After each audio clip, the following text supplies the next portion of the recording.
සුබ දවසක් සියලු දෙනාට. කොහොමද ඔයාලට? හැමෝම හොඳින් ඉන්නවා කියලා හිතනවා. ගත වුණු කාලේ පුංචි කරදරවලට අපිට මුහුණ දෙන්න වුණා තමයි. හැබැයි අපි ඒ සියලුම දේ දරාගෙන ඉදිරියට යන්න ඕනනේ. ඉතින් මේ දෙසැම්බර් අවසානයෙන් පස්සේ අපිට අලුත් අවුරුද්දක් එනවා. ඉතින් මේ අලුත් අවුරුද්දට අපි හැමෝම සතුටින් මුහුණ දෙන්න ඕන. අන්න ඒක නිසා මම හිතුවා ඔයාලට අලුත් අවුරුද්දේ අපි හැමෝම කෑම උයන්න හට්ටි මුට්ටි ගන්නවනේ. ආන්න ඒවයි ගොඩක් අයගේ තියෙන සිතුවිලි තමයි අනේ ගත්තට වැඩක් නැහැ. මේව කැඩෙනවනේ බිඳිනවනේ. ඉතින් අන්න ඒකට විකල්පයක් තමයි මම අද ඔයාලත් එක්ක බෙදා ගන්න හිතුවේ. ඉතින් බලන්නකෝ මම මුලින්ම මේ හට්ටි පදම් කරන හැටි තමයි ඔයාලට කියලා දෙන්න හදන්නේ. අලුත් හට්ටි දෙකක් අරගෙන ඉවර වෙලා ඉස්සෙල්ලාම අපි කරන්න ඕනේ ඒ හට්ටිය හොඳට සෝද ගන්න ඕනේ. හැබැයි සබන් වර්ග අපි දාලා හොදන්නේ නැහැ, නිකන් පිරිසිදු කර ගන්න ඕන. ඒ පිරිසිදු කරලා අපිට පුළුවන් නම් පැය 24ක් දවසක් වගේ තියාගන්න. ඒක ගොඩක් හොඳයි. හැබැයි ඉතින් තියෙන කාර්යබහුලත්වයේ හින්දා එච්චර වෙලා තියාගන්න බැරි නම් අඩුම පැය 2ක් හරි තියාගන්න පුළුවන් නම් ඒක ගොඩක් හොඳයි.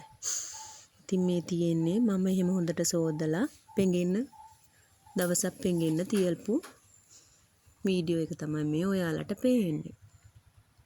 ඊට පස්සේදී ඒක බලන්නකෝ. ඒක පෙඟෙන්න දෑවෙන් පස්සේ අර අලුත් හට්ටි වල බලන්නකෝ අර වාතයත් පිට වෙනකොට තියෙන බිබ්ලු ගතිය ලස්සනට පේනවා.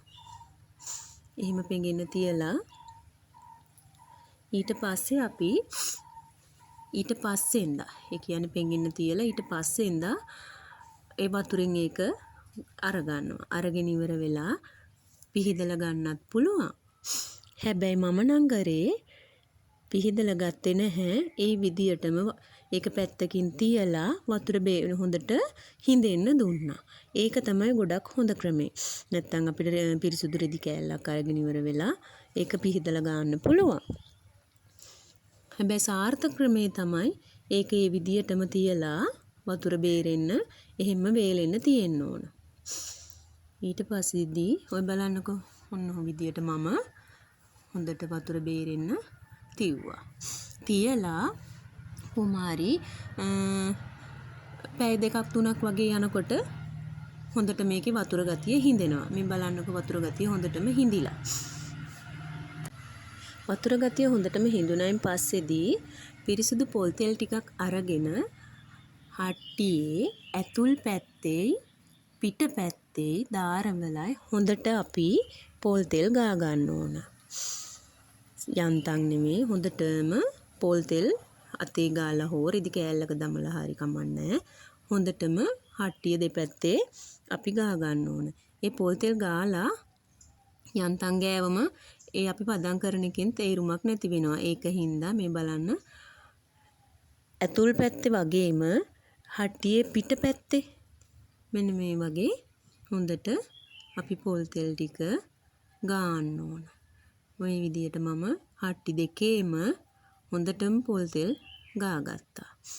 ඒ පොල් තෙල් ගාලා ඊට පස්සේ තමයි අපි ලිපට තියලා රත් කරන්නේ. ඒ ලිපට තියලා රත් කරන එකෙන් තමයි හට්ටිය හොඳට පදම් වෙන්නේ. ඒ ලිපේ තියලා රත් වෙන තරමට අර පොල් තෙල් ගතිය හොඳට අපිට රත් කරනකොට පොල් තෙල් ගතිය රත් වෙනවා හොඳට පේනවා. සද්ද ඇහෙනවා චිච්චිරි ගාලා. අන්නේ සද්දෙත් එක්ක අපි හොඳටම තෙල් ගතිය හිඳෙනකන් ලිපේ තියලා කරකවකව හොඳට රත් කරන්න ඕන.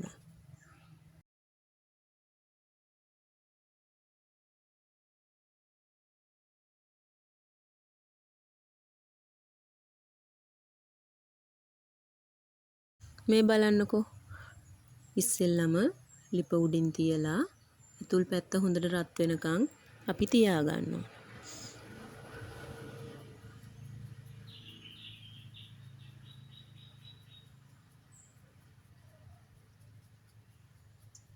ඊට පස්සේදී හිමින් වටේට ටික ටික ලිපේ දැල්ලට අහු වෙන විදියට කරකව අපි ඒක රත් කර ගන්න ඕන.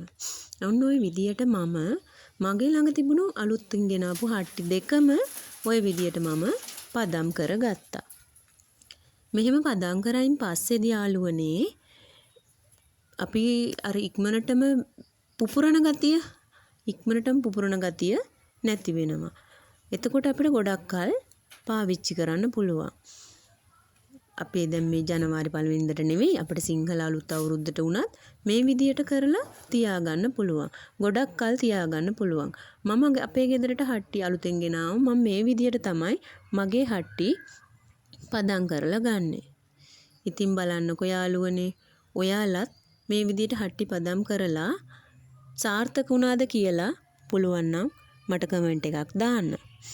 ඉතින් මගේ channel එකට අලුතින් එකතු වුණු ඔයාලා ගෙන් මං ආදරයෙන් ඉල්ලනවා මාව subscribe කරලා එකතු වෙන්න කියලා.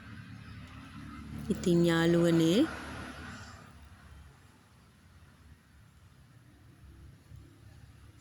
බලන්නකෝ මම අවසානයේ මේ වීඩියෝ එකේ තියෙනවා මම පදම් කරපු හට්ටි දෙකම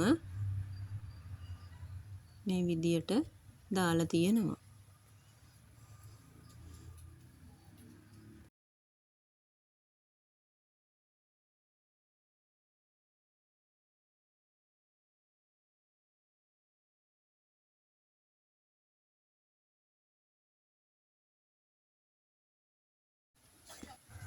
ගොඩක් ස්තුතියි මාව අහගෙන බලාගෙන හිටියට.